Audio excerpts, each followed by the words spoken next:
Hi, it's Ben with Granberg here, and gotten a couple of requests to see how the tensioner assembly on the helper handle works, so I'm going to walk you through that today.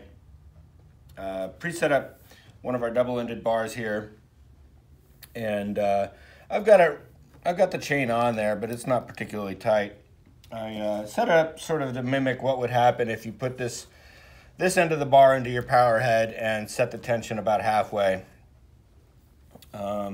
You'll notice over here on the helper handle, currently there's nothing holding it in place. The only thing really holding it in place are the teeth, the drive teeth, fitting into the roller assembly here.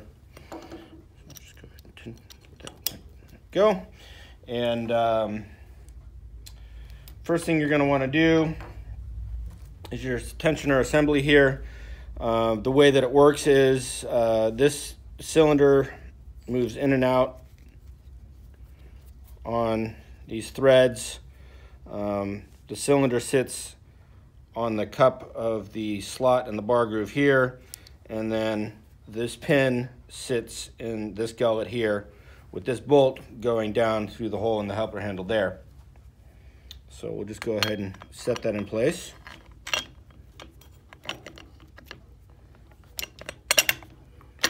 And very loosely put this nut and washer on the bottom to just kind of hold everything in place while you work. So it's nice and loose. You'll notice there's still plenty of slack on here. You're going to take your 1/2-inch wrench, and you can use a bar wrench for this, but there's not a lot of clearance right here, so it's a little bit easier if you just use a normal wrench. And you're going to tighten it by moving it counterclockwise.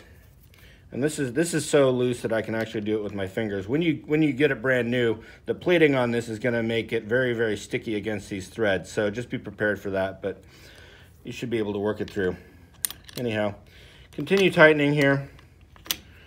And you'll notice as I'm tightening, the helper handle is starting to move a little bit, getting a little bit of tension on that chain. You'll notice the chain sort of sucking up into the bar groove a little bit there if you got sharp eyes. And that's about where you want it to be. There's about a 1/4 inch of gap here between the end of the bar and the roller assembly.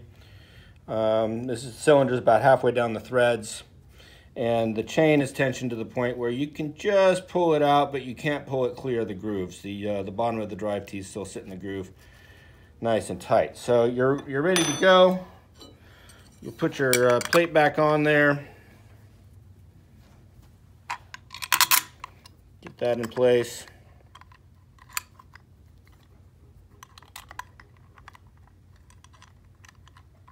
Hopefully you don't have butterfingers like I do. There we go. Okay, and we'll just get that finger tight. And you're ready to go. Any fine adjustments can be made back on the power head end. If you need to, like I said, you're going to want to keep that at about a 1/4 inch. Another thing I should mention is that once you've gone through the log once or twice, especially with new chain, you will probably experience a little bit of stretching.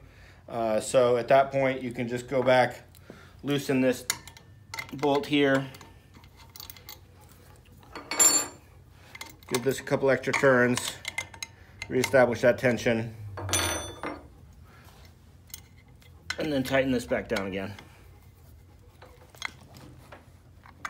So there you go. That's how to use the tensioner on the helper handle. Hope you enjoyed watching, and happy milling.